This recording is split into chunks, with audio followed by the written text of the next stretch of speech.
On est très heureux d'être en votre compagnie. Merci de regarder le Grand Talk. Nous sommes vendredi, les 19h15. Nous sommes chez vous à la maison. Merci de nous accueillir, merci de nous recevoir. Sur ce plateau du Grand Talk ce soir, nous sommes en compagnie de monsieur Élisée Boloubeux. Bonsoir Élisée, comment allez-vous? Bonsoir Brice, je vais bien. Je conclue la semaine comme elle a commencé. C'est ça. Qui commence bien, termine bien. C'est ça. C'est bien. Bon, tous les vendredis, vous êtes désormais habitués à sa présence sur notre plateau et d'autres jours. Nick Zeden est avec nous ce soir. Bonsoir Nick, comment ça va? Bonsoir Brice, ça va bien. Ça va. Malgré le temps pluvieux, ça va. Très bien. Là, déjà, vous annoncez les couleurs. Là. Parce qu'on parlera au cours de cette émission de pluies diluviennes. Malheureusement, ces pluies-là ont encore endeuillé des familles. On aura l'occasion d'en parler.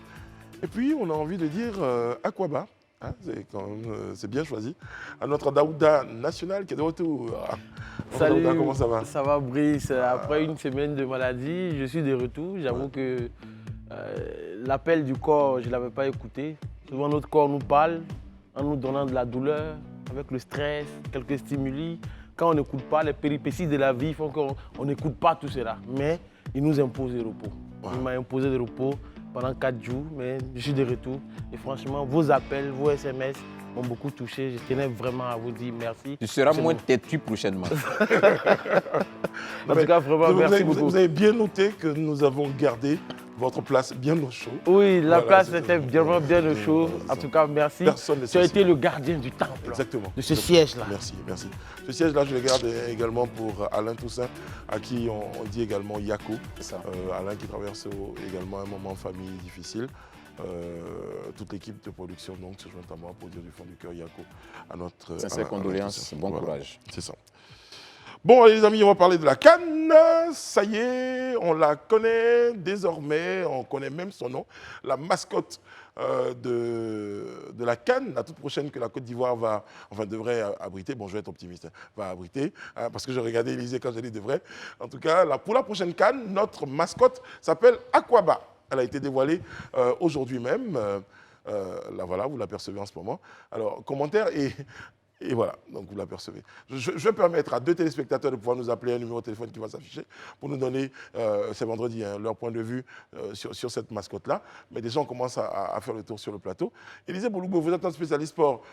Comment vous accueillez cette mascotte? Déjà, c'est une très bonne nouvelle de savoir que la mascotte est dévoilée parce qu'il y a quelques semaines ici, si vous vous rappelez, on se posait la question de savoir mais qu'en est-il de la CAN? Il restait juste 6 mois et on ne voyait pas les choses bouger. On n'avait aucune communication là-dessus. Donc déjà, le fait qu'on nous ait dévoilé la mascotte, c'est une bonne chose. Et puis quand je regarde aussi, la mascotte reflète un peu notre symbole. C'est l'éléphant, voilà, vêtu d'un t-shirt orange et d'un short vert qui sont nos couleurs avec des bas blancs, qui sont donc nos couleurs nationales. Et on voit aussi ce chapeau style à Caen avec les pois dessus. Vraiment, je vais dire que c'est notre culture qui a été promue. Et moi, je trouve que ça a été bien fait, ça a été bien choisi.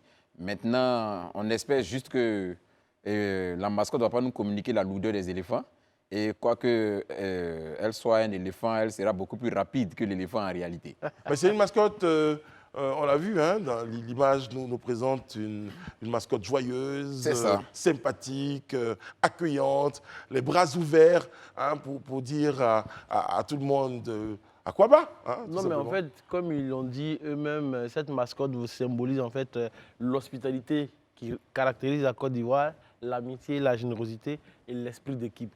Mais Élisée parlait d'éléphants et de leur lourdeur, mais pour cette mascotte qu'on nous a présentée, c'est un éléphant skinny, quoi. Voilà. Il n'est pas aussi énorme, donc ça veut dire qu'il ne sera pas aussi lourd que ça. Mais pour ma part, j'estime que cette mascotte, vraiment, c'est très beau. C'est très beau, c'est très dynamique et franchement, moi j'adore. Mais sur les réseaux... On aura l'occasion d'en parler justement avant la venue de Zeden. On a quelqu'un au téléphone. Allô, bonsoir, monsieur. Bonsoir, Brice. Bonsoir, comment allez-vous? Je vais bien et vous? Je vais très très bien. Comment vous appelez-vous, s'il vous plaît? Zadi Anissé. Très bien. Zadi Anissé. Alors, Anissé, la mascotte est dévoilée. Qu'est-ce que ça déclenche en vous? Vous vous dites, ça y est, on se rapproche de la CAN. Vous vous dites, ce n'était pas forcément ce qui était le plus important. Qu'est-ce que vous vous dites quand vous apercevez cette mascotte? évidemment que ça montre que nous nous rapprochons de l'événement que nous attendons. D'accord. Nous nous rapprochons de l'événement. Bon, je ne saurais dire d'autres choses puisque c'est à peine que la mascotte a été dévoilée, on n'a pas d'ample information là-dessus, donc on ne saurait trop communiquer là-dessus. Très bien. Alors, je voulais dire, Daouda s'apprêtait à dire que certains sur Internet ont commencé à dire la mascotte n'est pas jolie. Je dis ce que je pense. Je dis ce que Non, mais j'ai c'est entendu. vrai, en fait. Sur les réseaux sociaux, les gens ont commencé à dire c'est pas joli, c'est ceci. Finalement, je me suis assis dans mon coin et j'ai dit franchement, les Ivoiriens, arrêtez d'être grincheux. Merci Anissé, pardon, vous a gardé 15 secondes. Merci Anissé, merci pour votre point de vue. Allez, Je vous ai dit aux Ivoiriens, arrêtez d'être grincheux, de vous plaindre pour tout et n'importe quoi. Sincèrement, cette mascotte, elle est belle, très belle, joyeuse, hospitalière. Franchement, pourquoi tu dis... Arrête. Mais pourquoi tu dis arrêter de dire aux Oui. Ivoiriens Non, d'être mais quand grincheux? même. C'est pas les Ivoiriens qui sont grincheux, Non, quelques. moi je crois que la mascotte c'est une œuvre artistique. On n'a pas à la commenter. Elle représente l'éléphant. Mais Daouda, arrête de jouer les censeurs. Non, ça n'a rien à voir avec Les censeur. goûts ne se discutent pas. Mais La mascotte a été dévoilée. C'est l'emblème de la Côte d'Ivoire, c'est les couleurs. On l'accepte tel que c'est. Alors- Moi, je ne suis pas dessinateur, donc je ne peux pas savoir si c'est beau ou c'est pas beau. D'ailleurs, c'est un jeune Mais Ivoirien, au moins, c'est un jeune Ivoirien si qui a peut-être conçu. que c'est venu à temps, parce qu'on nous avait promis des infrastructures le 30 juin. Oui, on en parle juste après. Si la Juste, mascotte on est là, finit- c'est qu'on commence à On y finit aller. avec la mascotte. Alors, moi, la question que je me suis posée lorsque je lisais la réaction des internautes, il y a la mascotte là présentée, dessinée, et puis il y a la représentation de la mascotte hein, lors de la cérémonie qu'on a vue. Est-ce que c'est pas cette représentation, je ne sais pas si on a l'image, voilà, vous la voyez.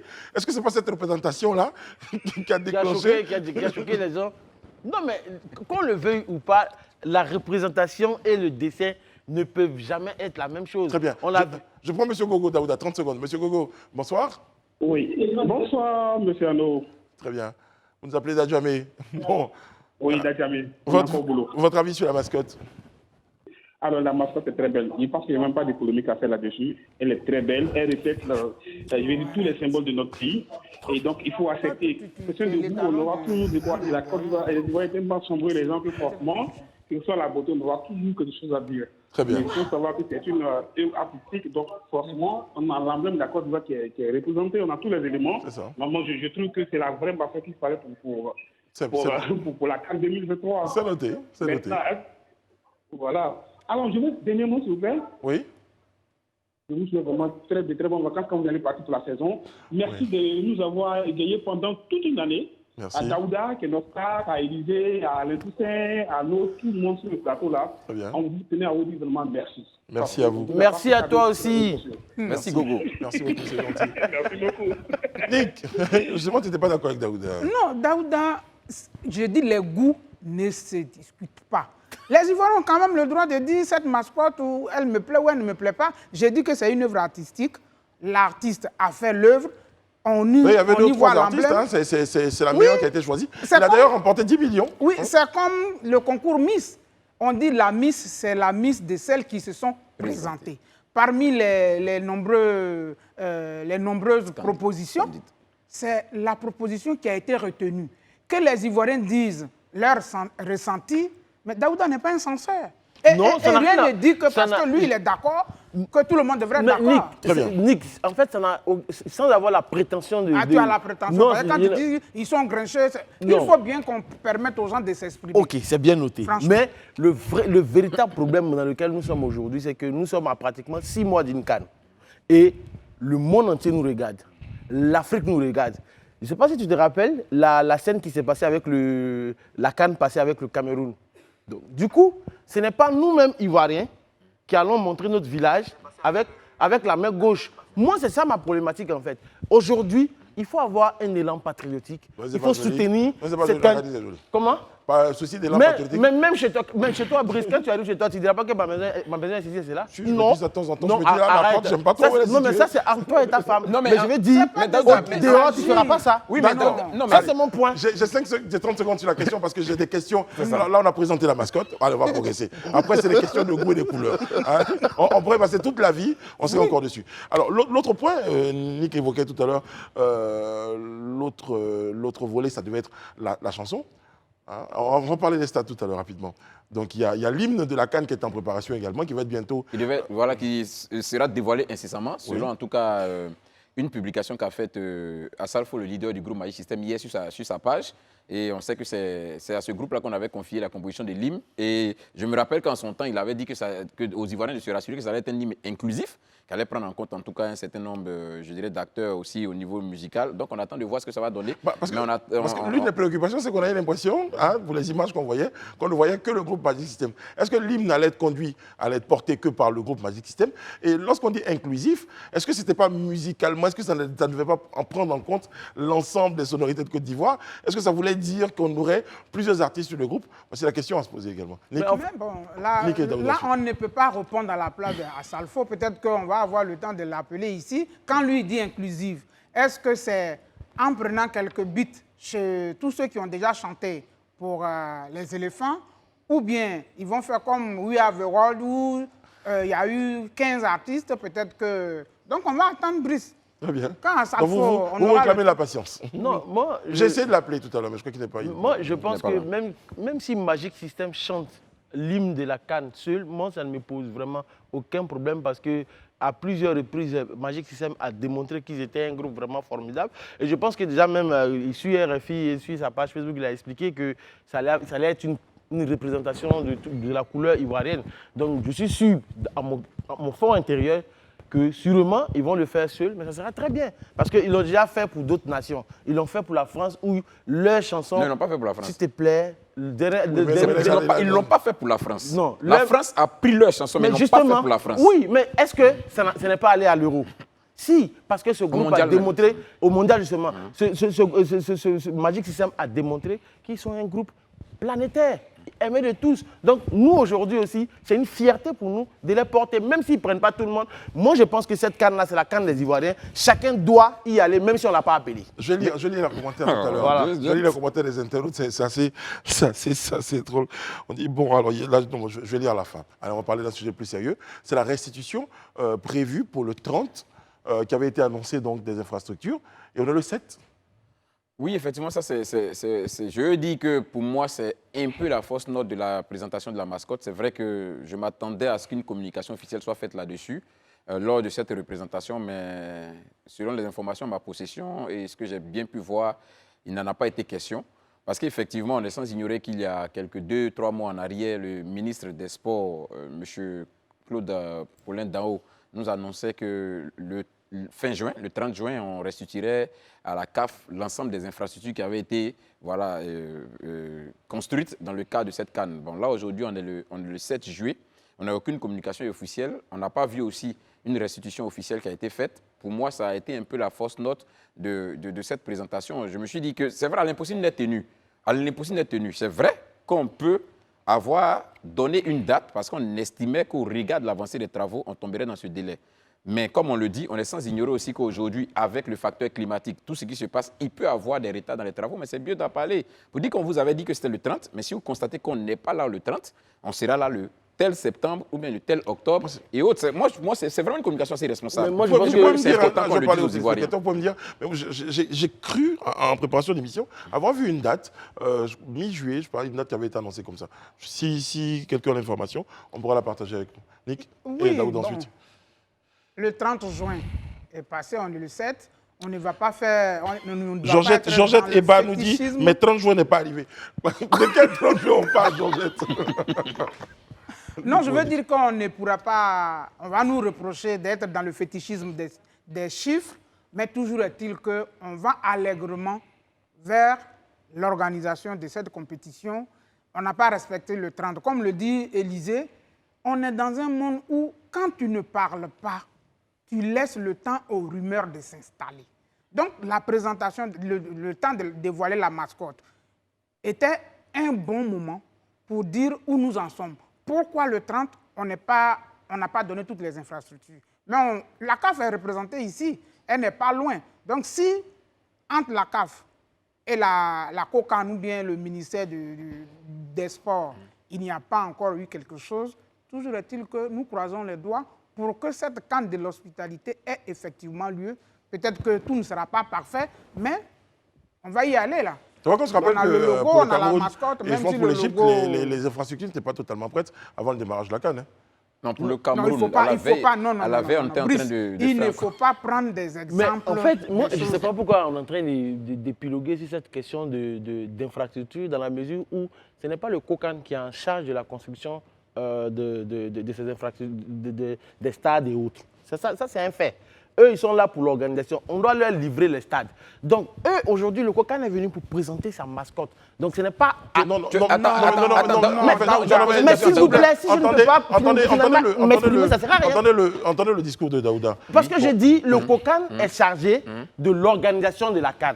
Et c'est le ministère des Sports qui Attends annonçait... qu'il finisse, attends qu'il finisse. attends Donc, qu'il finisse. techniquement, ce n'est pas à eux. Si on ne leur a pas livré un stade, ils ne vont pas venir parler de la livraison du stade à la présentation de leur mascotte.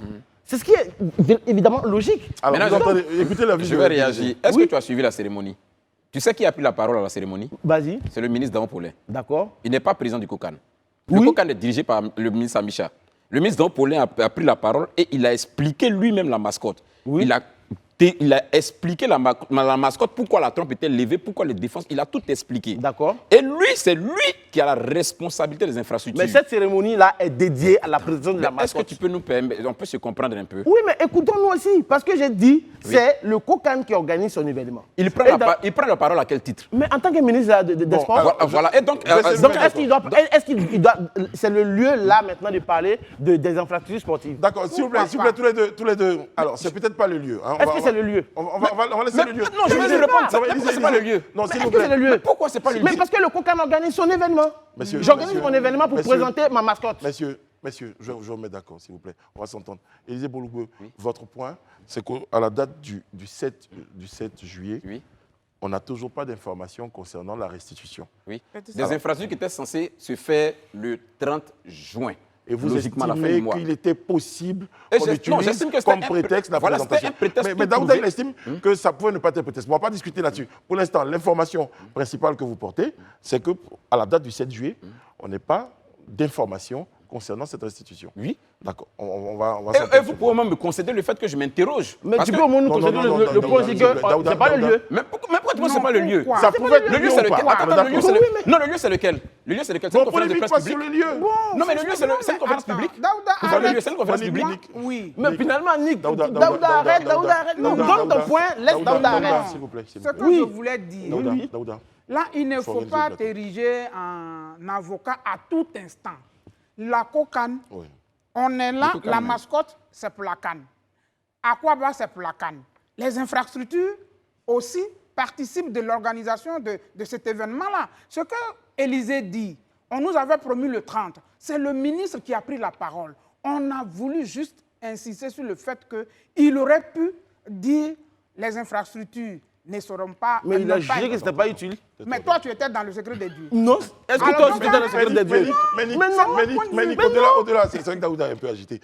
Ça n'a rien à voir de l'agitation. Mais non, mais Parce qu'il ne faut pas entendre s'ériger son aussi point en de donnant vue. de leçons sur un plateau de télévision. Je suis désolé. Faut entendre son point de vue, Daouda, lorsqu'il dit que le ministère a son agenda peut-être pour communiquer sur l'état des stades. Vous estimez que ça pouvait être un prétexte, donc possibilité, ou pas, de choisir cette tribune-là pour parler de cela. Maintenant, comme j'ai dit, il faut revenir surtout à l'information principale, peu importe de où on va l'annoncer, mais le fait, ce qui est pertinent, ce qui est palpable, c'est qu'à la date du 7, on n'a pas d'informations et les infrastructures ne sont toujours pas rendues. Parce que sinon, on va passer toute la vie là-dessus. Non, mais Brice, est-ce que vous savez ce qu'on appelle le sens de la redevabilité? Quand le Premier ministre s'élève et qu'il dit à tous ses ministres qu'ils ont un devoir de redevabilité, quand le président de la République s'élève et qu'il dit à tous ses ministres qu'ils ont un devoir de redevabilité, vous savez ce que ça veut dire? On est d'accord. Non, je viens. Ça veut dire que les membres du gouvernement ont la responsabilité de dire aux Ivoiriens ce qu'ils font au quotidien, Mais je vous promets que Daouda est d'expliquer aux d'accord avec vous Ivoiriens sur ce point-là. ce qu'ils font. Il dit juste C'est que, pas le lieu. comme c'était pas lui, il Mais estime. quand il dit que... En fait, c'est là justement que je ne suis pas d'accord. Quand il dit que ce n'est pas le lieu, ça veut dire quoi? Ça peut- Le lieu, C'est c'est que, lequel? Pour moi, Le lieu, c'est je vais lequel? prendre un exemple. Allez, va vous donner l'exemple. Analogie. Oui. Je suis venu pour faire la présentation qu'on appelle baby shower. Je suis venu faire un baby shower et c'est là pendant le baby shower. Restons dans la chose la plus Non, mais c'est factuelle. de l'analogie. Restons dans ce qu'on Donc, a du coup, tu m'envoies un autre programme. Tu veux qu'on en parle là-bas? Oui. Ou comment on a conçu l'enfant? C'est de ça qu'on parle là-bas? Non, on est venu présenter un bébé. On est venu pour présenter la mascotte. On n'est pas venu à cette cérémonie pour dire on a fait tel stade, on a fait telle session, on a fait tel. C'est pas le lieu. C'est ce que j'ai pas. Maintenant, le problème avec vous, c'est que vous ne concédez pas aux autres le fait de dire non, c'est pas le lieu. Je te concède le fait que tu dis qu'on pourrait le dire, mais concède-moi au moins le moyen de dire c'était pas le lieu. Non, tu ne m'as pas concédé le fait qu'on pourrait le dire. Tu as dit que c'est pas le lieu. Mais c'est ce que j'ai dit. C'est pas le lieu, tu ne le concèdes pas, justement. S'il vous plaît, je vais. Si vous ne vous entendez pas, je serai obligé de... D'ailleurs, c'est ce que je vais faire. Voilà. Une chose est sûre, moi je vais dire, Élisée, il faut qu'on revienne à l'information factuelle. Parce qu'il y a une chose qui est importante, c'est que pour l'instant, Il faut revenir à l'information factuelle. Il faut nous laisser le temps aussi de nous exprimer. Voilà, quand tu dis à Daouda, à un moment, quand il parle, qu'on l'écoute, qu'il prenne la peine aussi, pendant que les gens parlent de ce texte, qu'il écoute, en fait. C'est aussi important, en fait. Voilà, parce qu'il ne faut pas toujours interrompre. Mais quand tu restes volubile très long, à un moment donné, on peut te couper. Daouda. Élisée, tu n'es pas seul, tu n'es pas un Il monologue. n'est pas le modérateur, donc il ne peut pas couper quelqu'un. Voilà. Je pense que ça, c'est plutôt Ça, c'est clair. la responsabilité de Brice. Voilà. Ne serait-ce que ça. Bon, on va peut-être évoquer le sujet plus tard. Bien sûr. Parce qu'Élisée, je vous donne 40 secondes. Vous avez 40 secondes pour donner votre point de vue. Et je vous promets que personne ne va vous interrompre. Je pense que c'est-à-dire on est en train de parler de quelque chose qui est tellement important pour l'État que je pense que ce n'est pas le lieu vraiment de penser qu'on est en train de discuter entre amis de quartier. On dit, le ministre des Sports nous a dit qu'il livre les infrastructures au COCAN, il livre les infrastructures au comité d'organisation le 30 juin. On est aujourd'hui le 7 juillet, c'est-à-dire une semaine après cette date. On n'a pas les stades. La responsabilité, logiquement, du serviteur de l'État, parce que c'est ce qu'il est en réalité, c'est de dire aux Ivoiriens, au moins on n'a pas, la date que j'ai donnée n'est pas la date indiquée, mais voici les raisons parce que ce n'est pas la date indiquée. On pourrait comprendre. Moi-même, sans même l'avoir interrogé, j'ai même donné un prétexte ici. J'ai dit c'est possible même que peut-être le facteur climatique ait agi sur la poursuite des travaux qui a donc permis qu'on prenne un petit retard. C'est des choses qu'on peut dire et puis on comprend. Et je dis que c'était pour moi un prétexte, la présentation de la mascotte, pour dire au moins aux Ivoiriens, c'est vrai qu'on avait dit qu'on devait livrer les infrastructures le 30, mais on n'a pas effectivement livré. Vous l'avez constaté que ça n'a pas été fait, mais c'est prévu peut-être pour le 11 ou même pour le 12. On a reporté peut-être de 2 semaines, d'une semaine, parce que voici. C'est un prétexte, juste ça, c'est ce qu'on est en train de dire.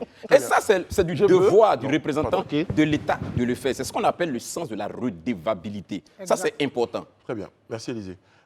J'ai Daouda en 30 secondes et Nick en 30 secondes pour terminer sur le sujet. Brice, merci beaucoup. Je pense qu'on va faire des redits sur cette question-là, parce que quand on parle de redevabilité, oui, tout le monde... Élisée n'apprend pas la redevabilité à quelqu'un ici en Côte d'Ivoire.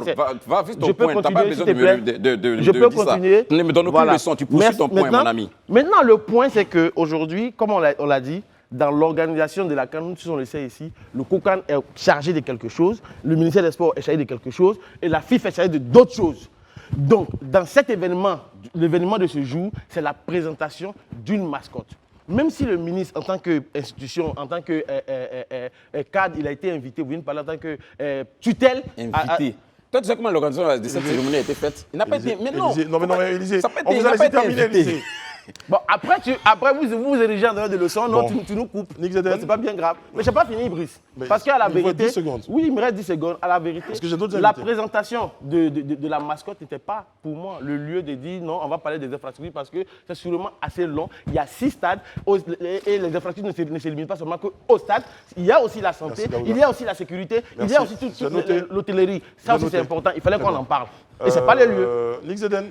Oui, c'est peut-être pas le lieu, mais peut-être que c'est parce qu'il n'a pas eu de conférence de presse après. Moi, si, en tant que journaliste, c'est cette question que je vais poser. Je ne peux pas trouver le ministre des Sports pour présenter la mascotte. Oui, c'est ce qui devrait avoir lieu. Mais on a dépassé la date du 30. On devrait poser cette question. Et aujourd'hui, je dis, il faut souvent enlever le pain de la bouche de ceux qui sont prompts à vous dénigrer, à chercher la petite bête. Ça faisait quoi de dire... On n'a pas pu donner les infrastructures. Si on lui demande pourquoi, il dira « Aujourd'hui, nous sommes venus présenter la mascotte, on vous invite à une conférence, et puis il circule, c'est tout. » Est-ce que les journalistes sur place lui ont posé la question? Moi, je n'étais pas là-bas. Si j'y étais, j'allais lui poser cette question. L'opportunité leur a pas été accordée.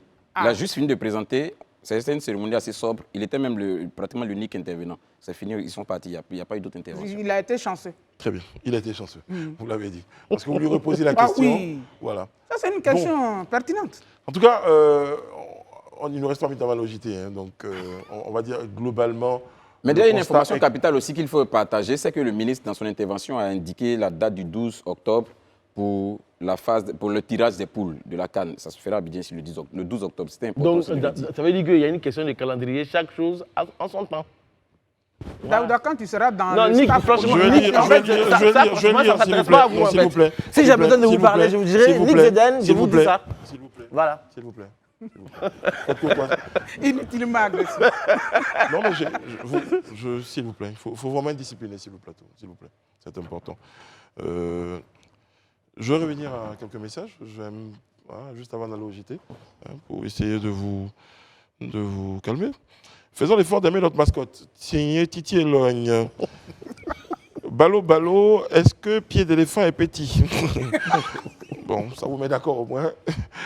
Rafa Martinez, des Ivoiriens critiquent tout et n'importe quoi. La mascotte, c'est un éléphant. Un point, c'est tout. Aziz Diakité, on connaît la mascotte. Le reste, les 10 titulaires qui vont remporter la coupe, on saura. Diarasouba Meïté, transparence toujours, c'est important. Pour revenir donc à la question d'Élysée, à ce devoir de redevabilité, cela pose le problème si le 30 juin, les infrastructures ne sont pas livrées. Le 30 juin du 19 décembre, c'est la question que les autres se posent. Nous sommes toujours calés et vous nous manquez toujours. Vraiment, c'est mon moment, quoi. Je ne sais pas si vous avez noté que c'est mon moment parce que y a un modérateur à cette émission. Donc, je vous donnerai la parole. Vous aurez le temps de donner vos différents points de vue. Mais si vous interrompez comme ça, eh bien, j'ai beaucoup de temps pour lire les messages. Élysée, il devrait livrer le stade le 30 juin 2023. C'était pour vous. Si j'ai mangé du couscous ce midi à la cantine de service, pendant qu'on y est. Pas de stade au 7 juillet 2023. Signé Aboubacar Sidik Bamba. Vous dites quelque chose? Vous avez une autre information capitale? Non, moi je voulais juste dire au travers les commentaires qu'on voit, tous ces commentaires, qu'effectivement les Ivoiriens, bien que peut-être fustigent ou critiquent certaines choses, mais en réalité sont tous impatients de voir cette CAN-là démarrer. C'est-à-dire qu'on sent que vraiment les Ivoiriens même sont fiers déjà qu'on organise cette CAN-là et ils sont vraiment impatients de voir la CAN démarrer. Et c'est déjà une très bonne chose. Et je crois que ça devait être un élément, pour moi en tout cas, pour les pouvoirs publics, de comprendre qu'il faut vraiment qu'on communique. J'espère qu'avec le lancement de la phase de la présentation de la mascotte, vraiment on vient de dérouler ainsi la phase communicationnelle concernant la CAN. Parce qu'on est resté vraiment un peu trop longtemps dans le silence. Et comme Nick le disait, quand il y a le silence, c'est la porte ouverte à toute forme de rumeur. Aujourd'hui, on a besoin d'être informés vraiment sur l'évolution de l'organisation pour que les Ivoiriens aussi puissent accompagner cette organisation. Nous sommes en compagnie de Zénab Soumaro, la réalisatrice et photographe, avec qui on parlera du parcours des défis des jeunes réalisateurs ivoiriens. Et juste après, entre deux invités, on aura l'occasion d'évoquer donc la question des pluies diluviennes dont on devait parler un peu plus haut, je le signale. Monsieur Jules Boka sera en notre compagnie, le secrétaire général du syndicat national des chauffeurs VTC de Côte d'Ivoire. Nous sommes de retour sur le plateau du Grand Talk. Merci de nous regarder sur les canaux 206 du Bruit Canal Plus et numéro 6 de la TNT. Nous sommes en compagnie de Nick Zeden, comme tous les vendredis. Vous avez le bonsoir de mon cher et tendre fils Liam. Il dit, mais vous êtes allé chercher la tante où? En compagnie d'Aouda Sa Majesté Koulibaly. Et en compagnie de monsieur Élisée Boloumbe. Élisée, justement, on a eu le temps de regarder donc, la vidéo ensemble. Et puis, oui. Il y a un petit erratum quand même c'est ça. à présent. Oui, plutôt que du ministre d'en haut pour l'un, c'est plutôt le ministre Albert Amicha, qui est le président du COCAN, qui a pris la parole lors de la présentation de la mascotte. Très bien. OK. Non pas le ministre Amicha, c'est plutôt... Pardon, non pas le ministre d'en haut pour l'un, mais c'est plutôt le ministre Amicha. C'est important qu'on rectifie quand même. C'est important. Voilà. Ceci dit, nous avons évoqué la question de la Tunisie. Donc, Sfax est désormais, en tout cas, on peut considérer Sfax comme l'épicentre des violences entre Tunisiens et migrants subsahariens. Encore une fois, j'ai envie de dire Daouda. Bah, bien sûr, depuis le 3 juillet dernier, la situation est encore une fois tendue entre les migrants subsahariens et les locaux tunisiens à Sfax. Cette situation intervient après la mort d'un Tunisien de 41 ans qui a perdu la vie dans une altercation entre migrants et les Tunisiens. C'est la deuxième fois, comme tu le disais, que cette situation arrive à des subsahariens en Tunisie. La première fois, pour ceux qui se rappellent, c'était après le discours irresponsable, des discours que j'estime être irresponsables, du président Kais Saied, qui parlait de la venue des migrants en Tunisie. Il comparait ça au grand emplacement de Éric Zemmour en France. Aujourd'hui, quand moi je vois ce genre de propos, je me demande finalement, et ce genre de situation qui arrive en Tunisie, je me demande quelle est la différence entre ce que les Tunisiens font aux Noirs subsahariens en Tunisie et ce qui se passe aujourd'hui en France où, comment on appelle ça, le monde arabe, ou même les Africains critiquent le Front National parce que c'est la même chose qui vient d'arriver. Alors, Voilà. la colère des Tunisiens sur place à Sfax partirait du fait qu'ils accusent donc, les migrants d'être à la base d'une forme d'insécurité et de banditisme sur place. Ce serait donc en tout cas le prétexte qui aurait mis le feu aux poudres, Nick. De vraies questions à se poser sur cette... Oui, c'est vrai que c'est un prétexte. Mais quand le président tient le discours qu'il a tenu en février, tous les racistes de la Tunisie sont désinhibés. Et là, il ne faut pas avoir peur des mots. Ils sont racistes et ils font feu de tout bois. Ce n'est pas parce que les... Pas tous les Tunisiens. Non, pas tous les Tunisiens, mais je dis les racistes.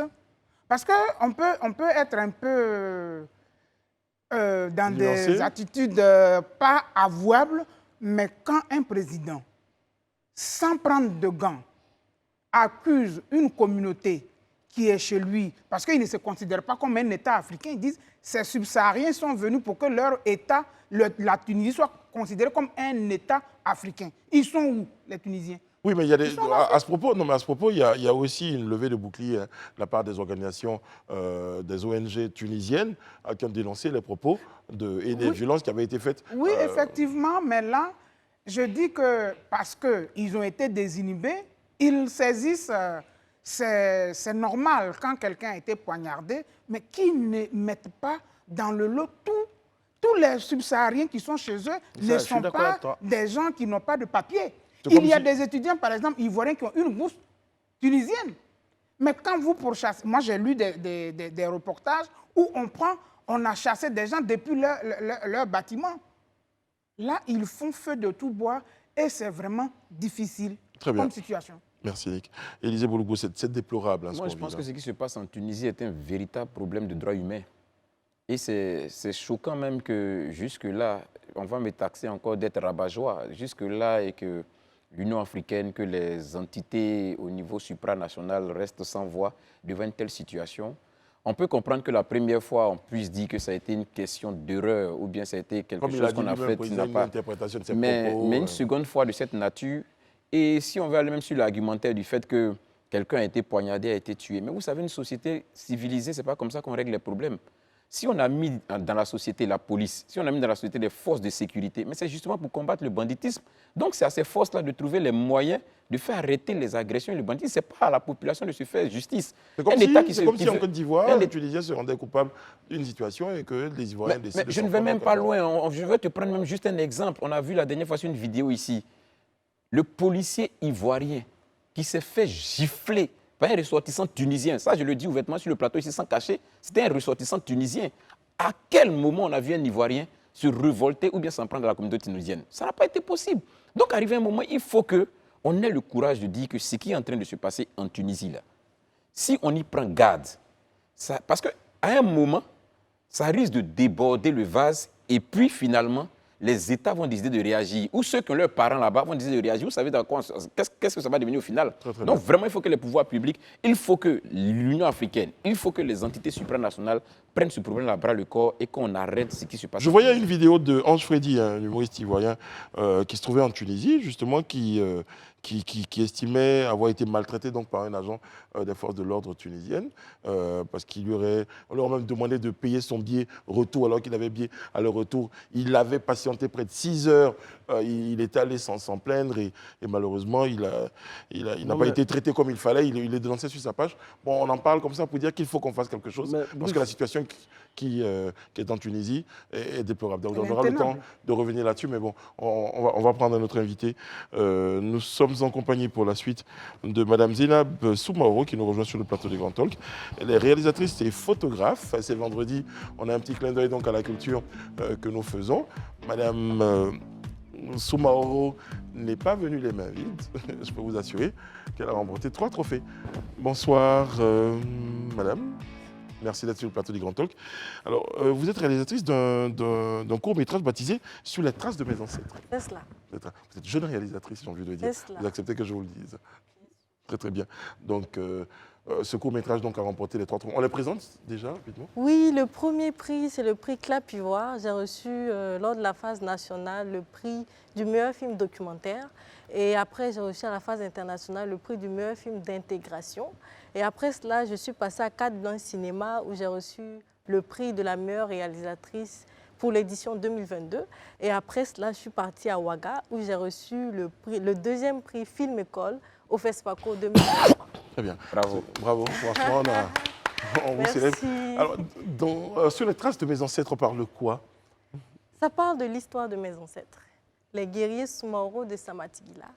Je suis allée à la rencontre de mes origines, de mon histoire, que j'ai essayé de mettre en lumière à travers ce court-métrage de 13 minutes qui aujourd'hui m'a valu tous ces prix. Qu'est-ce qui a séduit, les observateurs lorsqu'il y avait des critiques? Qu'est-ce qu'on disait de ce film-là? Je pense qu'ils se sont beaucoup plus attardés sur l'originalité de l'œuvre et aussi le fait que je sois allée à la rencontre de mon histoire, que je sois allée assez loin, parce que j'ai quand même fait 800 km d'Abidjan à là-bas pour y arriver. Je pense que c'est beaucoup cela qui les a séduits plus ou moins. Et ça pose le problème des jeunes réalisateurs.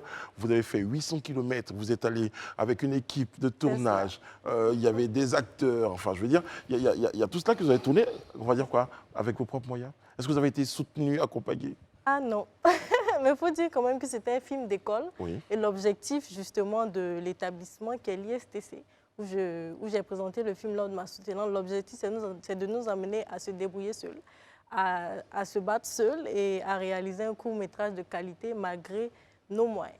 Maintenant, qu'est-ce que vous avez utilisé concrètement comme moyen pour aller à Samatigila, même si je mets en doute les guerriers Soumaoro de Samatigila et les diables de Samatigila? J'ai dû prendre le moyen de transport qu'on prend d'habitude pour aller à Odiéné. Et après cela, Odiéné à 1 heure de Samatigila. Donc il fallait aussi prendre un véhicule pour aller. Après aussi, on avait notre matériel technique. Et j'avais une équipe aussi, une petite équipe réduite quand même avec laquelle... Mais quand je parlais de moyens, en fait, justement, je parlais du matériel, en fait. Parce que vous parlez tout tantôt de dire on n'a pas été poussé financièrement. Or, je sais que pour tourner ce genre de documentaire, il faut louer les caméras, il faut louer les spots, il faut louer plein de choses, les rails, tout ça, pour pouvoir faire ce joli documentaire qui a eu autant de prix. Je veux dire, comment est-ce que, personnellement, vous avez fait si vous n'avez pas eu de soutien? Personnellement, en fait, comme c'est un film d'école, c'est entre étudiants qu'on se met ensemble pour travailler. Donc le matériel qu'il y avait, il y a des étudiants avec qui je suis allée, qui avaient déjà du matériel, qui m'ont accompagné et c'est avec ça qu'on est parti. D'accord, moi je suis un peu curieux de savoir comment une jeune dame comme vous, excusez-moi, hein, je n'ai pas l'âge, mais je sais qu'en vous voyant, je sais que vous êtes une jeune dame, comment arrive cette attirance à vouloir parler de ses origines? Surtout qu'aujourd'hui, ça ne coupe pas les rues avec tout ce qu'on nous sait à travers les médias sociaux. Exactement. Déjà, il faut dire qu'à travers le court-métrage, j'ai essayé de mettre en avant 2 points. Le fait qu'il faut que les parents racontent l'histoire aux enfants. D'où l'intervention de mon père dans le documentaire. Et aussi, à côté de cela, j'ai voulu emmener les jeunes à s'intéresser à leur histoire, à s'intéresser à leur origine. Donc, pour la petite histoire, c'est mon père qui m'a raconté mon histoire, qui m'a raconté d'où je venais, qui m'a raconté l'histoire que j'ai présentée là. Et c'est la curiosité, finalement, qui m'a emmenée à aller et à découvrir. Et quand je découvre et que je sais que je viens d'une lignée de guerriers, aujourd'hui aussi, je me considère comme une guerrière. Oh, moi, je mets à travers ces prix, on peut dire que vous êtes vraiment une guerrière. Parce que moi, je veux dire, vous êtes ma fille, je vous paye les coûts, vous allez à l'ISTC. Pour moi, vous allez tourner les blockbusters de Wakanda 9 et vous nous ramenez un documentaire. On a dû vous dire aujourd'hui, le rêve de réalisateur, hein, c'est de nous sortir. Et vous, c'est à vos origines que vous vous intéressez. Exactement. À l'Afrique, que vous mettez en valeur à travers un documentaire. Oui, j'ai la dernière question avec vous. Vraiment, ce n'est pas une question, mais c'est juste lui dire tous mes encouragements. Merci. Et comme Élisée a voyagé un peu dans mon esprit, c'était la question que je voulais lui poser. C'est toujours bien de savoir d'où nous venons. Et souvent, on a des histoires attrayantes. Exactement. Donc, merci. Très bien. Et toutes mes félicitations. Élisée Daouda, moi, la seule question, parce que je pense que vous n'y avez pas répondu, c'est vrai que vous êtes associé avec d'autres étudiants pour aller faire ce film, mais en termes de montant, parce que forcément, il y a du montant qui est sorti, combien ça a coûté? Bon, il faut dire quand même que c'était un court-métrage de 13 minutes. Je ne suis pas là en profondeur dans l'histoire. Donc, en termes de montant, je dirais globalement, on a dû quand même dépenser 1 million. Et moi, pour ma part, j'ai été accompagnée par mon père qui a mis de l'argent, qui a financé. Dans votre intérêt pour le montant, j'espère que vous allez soutenir le film. Non, je pose cette problématique parce qu'aujourd'hui, on sait que dans le domaine de la culture et du cinéma, il y a beaucoup de difficultés. Donc, en parler pour des étudiants, c'est important. C'est ça parce que le ministère aussi s'implique. D'accord. D'accord, moi, vous êtes allé, vous avez vu, vous avez fait le film. Aujourd'hui, qu'est-ce qu'on retient? Vous retenez quoi de votre lignée, de votre histoire? C'est quoi que vous retenez? Je retiens leur bravoure. Parce que pour la petite histoire, il était prévu une attaque dans notre village dans la période de la fête de Ramadan, parce que Samatigila était l'un des premiers villages à être islamisé et tout le monde n'était pas d'accord. Donc il était prévu lors de la prière de Ramadan qu'on vienne attaquer tout le village pour exterminer tous les musulmans qui étaient présents. Et c'est les Soumaro, eux en tant que guerriers, qui se sont levés, qui se sont dit non, vous, tout le monde va prier, mais vous, nous en tant que guerriers, nous, on va aller combattre pour protéger tout le village. Et c'est cette protection-là qui m'a énormément touchée, de savoir que grâce à cela, quand même, d'une part... Une forme de résilience. Voilà, une forme de résilience. Aujourd'hui, le village existe toujours. Et il y a une cérémonie de reconnaissance jusqu'à aujourd'hui qui est célébrée chaque année à l'endroit de ces guerriers. à la même période. Et c'est ce que je suis allée découvrir aussi. Très, très bien. Ça se passait, le documentaire se situe dans quelle année? Parce que l'histoire que vous racontez, le ramadan dont vous parlez, ce n'est pas le ramadan qui a eu lieu hier. Non. Donc dites-nous un peu. La période de... C'est en 2021 que j'ai tourné. Je sais. Mais je veux dire l'histoire. c'était en 1800. Très bien, très bien. En tout cas, nous, on est très, très fiers du travail que vous avez abattu. Et c'est d'ailleurs pour ça qu'on a souhaité vous recevoir ce soir sur notre plateau, pour partager votre expérience. Et puis, justement, pour donner de la force à tous ces jeunes réalisateurs comme vous. Dire, il y a un projet qui est porté, il faut y croire. Et puis, il faut s'intéresser aux origines. Il y a beaucoup de leçons dans votre belle histoire que vous nous avez racontée aujourd'hui. Merci beaucoup. Bravo. Merci. Ça vous dérange pas que je garde vos trophées jusqu'à la fin de l'émission? Voilà, je les mets juste à côté de moi. Merci, je les garde. Voilà, il y a un autre qui se plaignait du fait que... vous n'étiez pas... Une vraie guerrière, vous êtes une vraie guerrière, c'est le cas de le dire. Merci beaucoup. Alors, juste après vous, nous recevons M. Jules Boka. M. Jules Boka est secrétaire général du syndicat national des chauffeurs VTC de Côte d'Ivoire. Avec lui, forcément, on parlera du rapport qualité-prix, on parle de la sécurité, de l'exigence de certains chauffeurs et de certains clients également. Bonsoir, M. Boka, comment allez-vous? Bonsoir, M. Brice. Très, très bien. Alors, comment se porte votre syndicat aujourd'hui? Le syndicat national des chauffeurs de VTC se porte très bien. Il existe depuis combien de temps? Nous avons commencé depuis 2018. 2018. Et le récépissé a été donné en février 2022. Et nous sommes, après 4-5 mois de cela, nous avons eu notre journal officiel. Combien de syndiqués? Vous revendiquez combien de syndiqués? Effectivement, dans notre registre, bien enregistré, puisque chauffeurs, nous avons presque 60 000 chauffeurs qui sont dans le VTC. Nous avons presque 6 000 chauffeurs qui sont vraiment identifiés jusqu'à leur famille. Très bien. Si vous êtes en syndicat, ça veut dire que vous portez des problématiques, vous défendez la cause des chauffeurs. À quels problèmes les chauffeurs de VTC sont confrontés? Oui, les chauffeurs sont confrontés à de nombreux problèmes. Véritablement, au niveau du VTC, c'est un nouveau secteur d'activité dans le transport urbain à Abidjan. Nous avons véritablement de nombreux problèmes. D'abord, les agressions successives au niveau des chauffeurs, que nous remercions aujourd'hui le préfet d'Abidjan. Même les dimanches, il est à notre disposition, M. Tosso Siaka, avec toute son équipe, essaie de pallier un peu toutes ces agressions. Et aussi, véritablement, nous avons aussi les nouveaux propriétaires, on peut dire les hommes d'affaires qui sont rentrés dans le milieu du transport, aussi qui fixent aussi des prix exorbitants au niveau des locations des véhicules, qui permettent aussi à ce que vous voyez tous les jours, les accidents des VTC, et qui fatiguent aussi les chauffeurs. Nous avons ces genres de problèmes que nous discutons. Parce que les montants qu'ils demandent sont exorbitants. Ça demande donc à certains chauffeurs en tout cas, qui essaient d'aller plus vite pour essayer de rattraper ce qu'on leur demande.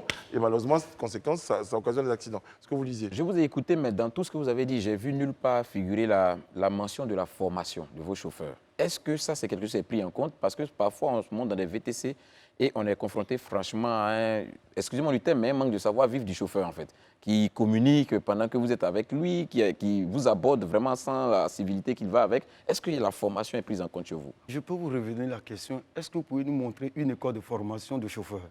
Une école de formation? De chauffeurs en Côte d'Ivoire.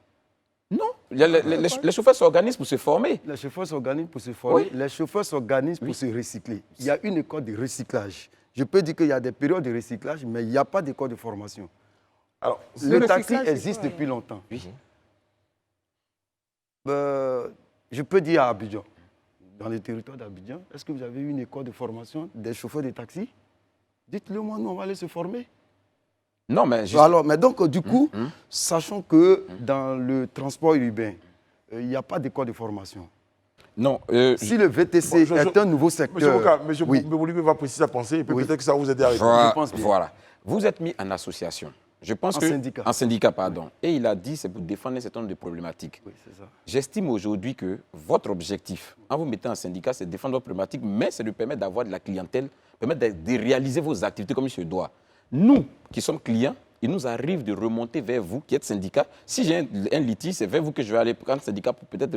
Donc, je me dis que vous pouvez voir vos syndiqués pour les former sur comment aborder la clientèle, comment... Parce que le VTC, c'est différent du taxi qu'on a l'habitude de voir. Ce n'est pas la même manière de fonctionner. Vous êtes d'accord avec moi? Ce n'est pas la même manière de fonctionner. Le VTC et puis les autres taxis. Alors, Préciser même encore le fond même de la question pour parler de la formation. Il y a, à chaque fois qu'on emprunte un VTC, on constate que sur 5 chauffeurs de VTC, il y a au moins 3 qui ne savent pas lire le GPS. On est tout le temps obligé de rappeler, parlant de formation, on peut au moins les former à maîtriser, à lire une carte. Alors, je vais vous aider à répondre à toutes ces questions à travers une question. Comment on devient chauffeur de VTC? D'abord, je vais préciser un peu au niveau de la lecture du GPS. En Côte d'Ivoire, nous avons des problèmes de communication au niveau même de tout ce qui est comme réseau. Ce que vous devez savoir. Même pour émettre un appel, nous avons des problèmes. Donc, le GPS peut bugger. Ça, il faudrait que vous le sachiez. Donc, du coup, ce n'est pas seulement la lecture qui est précise. Nous avons un problème de réseau. Vous êtes gentil, là, monsieur Non. Boka, vous êtes gentil. Non. Oui, mais effectivement, vous avez quand envie de vous défendre- regardez le GPS, quand vous-même vous prenez le GPS, vous avez qu'il y a les détournements au niveau des GPS. Mais pour aller chez vous, quand vous commandez un VTC, souvent même, la localisation se trompe. D'accord, Donc, mais ce ne ça, sont pas des c'est un chauffeurs. exemple que Daouda a Oui, donné, mais monsieur on va Boka, revenir justement- pardon, excusez-moi, Olivier, oui, mais monsieur Boka, Olivier. je viens, mais monsieur Boka, Oui. est-ce que vous et moi, soyons vraiment honnêtes, Nous sommes honnêtes. il vous est jamais remonté des plaintes des passagers du fait qu'il y a une attitude incondescendante des chauffeurs de VTC? Vous n'avez pas de retour dessus? Effectivement, nous avons des retours. Maintenant, est-ce que vous prenez cette problématique en charge? Nous prenons en charge. En quoi faisant? C'est ce que je demande justement. Effectivement, nous avons approché la FDFP, qui est une école de formation professionnelle, Enfin, on y arrive. qui est une école de formation, mais pas une école de formation des chauffeurs. Oui, Parce ça, on l'a bien qu'aujourd'hui, compris. Ça, on l'a compris, on l'a parfaitement effectivement, compris. les chauffeurs sont des prestataires indépendants Ok. qui n'ont jamais été embauchés par un propriétaire. Ils vont prendre un véhicule, ils vont travailler, on leur fixe un quota qui est 20 000 francs et qu'ils vont au soir de l'activité, ils vont déposer le véhicule, ils leur reversent la somme demandée par le propriétaire. Donc, ce n'est pas de l'embauche. Le chauffeur se forme comment? Le chauffeur se forme comment? Je n'ai vu ici en Côte d'Ivoire, comme nous avons commencé, du fait que nous voulons être professionnels. C'est pour ça que nous nous sommes mis en syndicat. Mais nous avons approché des structures, de la sorte qu'aujourd'hui, nous sommes en train de discuter avec la Chambre des métiers de Côte d'Ivoire, puisque le chauffeur est un artisan. Donc, nous avons approché la Chambre des métiers. Nous sommes en bon terme de discussion aujourd'hui avec le directeur. Je remercie le président de la Chambre des métiers. Et que les chauffeurs... C'est pour que vous ayez un certain nombre de rudiments qui vous permettent de mieux Effectivement, exercer votre parce activité. qu'il c'est ce qu'on faudrait que dit. le chauffeur soit accompagné. Il faudrait que le chauffeur soit accompagné de manière sociale. Quand vous voyez tous ces accidents, le chauffeur qui est sur un volant, vous pensez qu'il a envie d'aller faire un accident? Non, il va pour chercher le pain. Mais si, de manière sociale, en Côte d'Ivoire, le chauffeur qui transporte des usagers, ceux qui vont au travail, ceux qui détiennent l'administration ivoirienne, et qu'ils ne sont pas accompagnés de manière sociale, ils n'ont pas la santé, ils n'ont pas la CNPS, et vraiment, en aucun cas, même de la scolarité de leurs enfants. Vous pensez que ces gens-là sont libres dans la tête? C'est pourquoi je voulais vous poser la question. Oui. Les chauffeurs de VTC, c'est des auto-employeurs ou bien ils sont employés par le propriétaire de la voiture? Quel est votre statut quand vous êtes chauffeur VTC sur la voiture? Effectivement, le chauffeur de VTC, aujourd'hui, comme le chauffeur que vous-même vous employez aussi en Côte d'Ivoire, c'est un peu plus rare de voir un fonctionnaire qui a des chauffeurs qui accompagnent ses enfants même à l'école d'être déclaré à la CNPS. Aujourd'hui en Côte d'Ivoire. Non, je reprends sur la question. Ce sont ces mêmes personnes-là, ce sont ces mêmes jeunes qui conduisent le VTC. Aujourd'hui, non, j'ai l'impression que vous n'êtes pas sur la question, M. Bouka, s'il vous plaît. Elle va répondre à la question. Elle va bien expliquer. Je veux savoir, parce que vous êtes en train de parler de leur situation sociale. Je veux savoir, le conducteur de VTC, il est auto-employeur ou bien il est employé par le propriétaire de la voiture? Il est auto-employeur. Non, mais moi, je ne suis pas tout à fait d'accord. Moi, je connais quelqu'un Qui embauche. qui est même embauché par quelqu'un d'autre. Oui. Moi, je connais au moins une bonne vingtaine qui sont embauchés. Ils ont un salaire à la fin du mois. Ce n'est pas une question de... Tu payes, comment on appelle ça? En griffe, permettez-moi le salaire le jour, le soir, les 20 000. Non. Il est payé au mois. Il est déclaré à la CNPS. Vous avez dit une vingtaine. Non, je dis j'en connais. Donc ça veut dire que Élysée peut en connaître, Brice peut en connaître. Je suis vraiment perplexe de pouvoir écouter cela. Disons ce qui est vrai. Qu'est-ce qui est vrai Nos chauffeurs ont des cartes. Ils sont identifiés jusqu'à leur famille. Je vous dis bien, des gens qui vous disent que les chauffeurs sont embauchés, qui nous présentent un peu tout ce qui est comme embauche. Non, bon. Non, je suis désolé, maman. Nous avons des entreprises. Aujourd'hui, nous avons des entreprises de VTC qui font encore le taxi-compteur et le VTC. Ce sont ces mêmes chauffeurs-là qui sont dans le taxi-compteur qui font le VTC. Mais ils ne sont pas employés. Je vous dis bien, être employé, c'est quoi?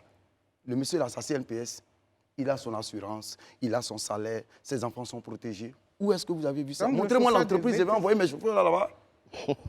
Je vais envoyer mes chauffeurs là-bas. J'ai besoin d'avoir une entreprise, une telle entreprise pour que mes chauffeurs soient à l'aise.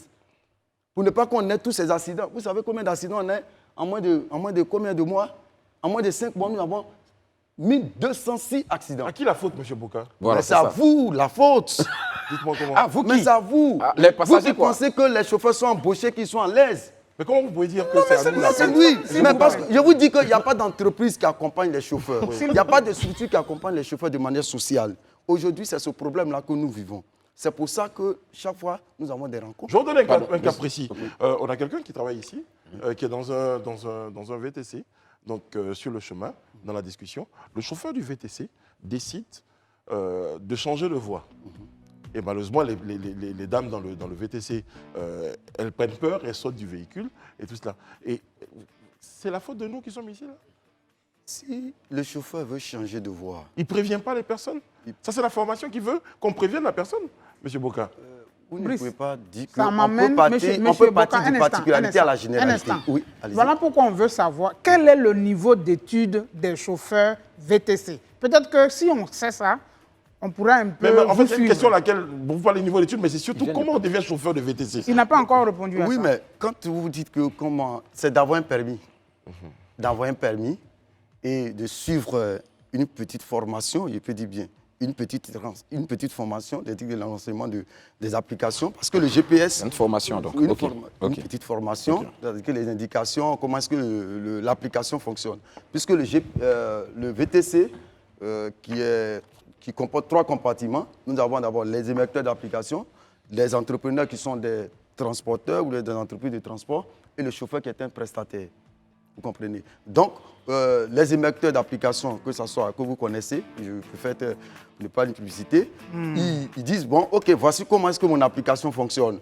Voilà, c'est cette formation que le chauffeur a. Très bien. Okay. En tout cas, merci M. Bouka. Vous avez permis en tout cas qu'on ait un peu plus de lumière sur l'environnement dans lequel vous êtes. Et aujourd'hui, vous êtes en syndicat. Donc, on va dire Dieu merci. Ça va permettre donc de défendre... Vous revendiquez combien de membres, s'il vous plaît? Il y a 60 000, je crois bien. Ouais, il y a 60 000. Moi, je vous promets qu'on aura une autre occasion de vous avoir sur notre plateau. Et si vous faites une émission à côté d'émission, ça va être difficile. Aujourd'hui, vous êtes vraiment... Je ne dis pas là vous canaliser ce soir. C'est parce que c'est vendredi? Non, il revient les maladies. Très bien. Monsieur Bouka, merci beaucoup. Merci, monsieur. On aura d'autres occasions de vous avoir sur le plateau. Merci. Parce que je sais que vous avez beaucoup de choses à dire à propos de ce que les chauffeurs de VTC vivent. Mais nous aussi, on tenait ce soir. On ne sait jamais. permet à vous remonter l'information de ce que les clients aussi vivent. Et je pense que le plus important, mis ensemble, c'est que Le juste milieu. on trouve le juste milieu. Merci, Bon, on vous donne merci. rendez-vous demain sur... Non, demain c'est quand, samedi? On sera pas. Lundi. Lundi sur ce même plateau. Prenez soin de vous et des autres. Que Dieu veille sur vous, Dieu veille sur la Côte d'Ivoire. Je garde les prix. À demain.